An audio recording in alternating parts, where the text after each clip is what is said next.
পরীক্ষার পদ্ধতি, পরীক্ষা কেমন হয়? পরীক্ষা হয় 70 মার্কের একটা এমসিকিউ পরীক্ষা হয়। তো এই পরীক্ষায় কী কী বিষয় আসে? এখানে আপনার হচ্ছে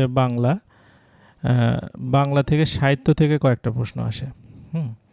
আর আপনার বাংলা ব্যাকরণ থেকে আসে, সমাস আসে, ধ্বনি, বর্ণ, কারক, সন্ধি, উপসর্গ, বাগধারা, এক কথায় প্রকাশ, বানান ও শব্দ এবং পদপ্রকরণ।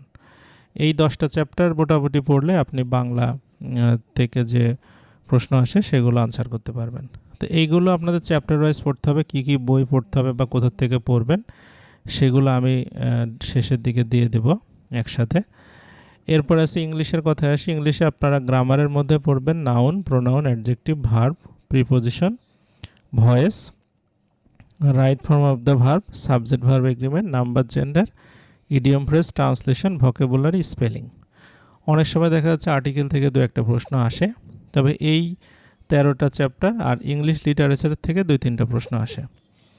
এই চ্যাপ্টারগুলো পড়লেই আপনি হচ্ছে কমন পাবেন। এখন এইগুলো কোথা থেকে পড়বেন, কোন বই থেকে কতগুলো পড়বেন, কি পড়বেন সেগুলো সম্পর্কে আমি বিস্তারিত আলোচনা করব একটু পরে।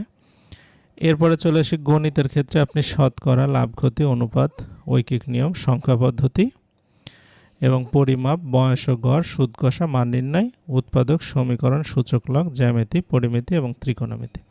এই 14টা চ্যাপ্টার আপনাকে প্র্যাকটিস করতে হবে। যেহেতু এখানে 15টা অঙ্ক থাকে, সেহেতু 14টা চ্যাপ্টার এর ভিতরেই থাকে। আচ্ছা, এরপরে আসি হচ্ছে সাধারণ জ্ঞানের ক্ষেত্রে আপনি বাংলাদেশ এবং আন্তর্জাতিক সাম্প্রতিক বিষয় সহ সবগুলোই পড়তে হবে। এইগুলোতে কোনো সাজেশন বা চ্যাপ্টার ওয়াইজ ভাগ করার কোনো সুযোগ নেই।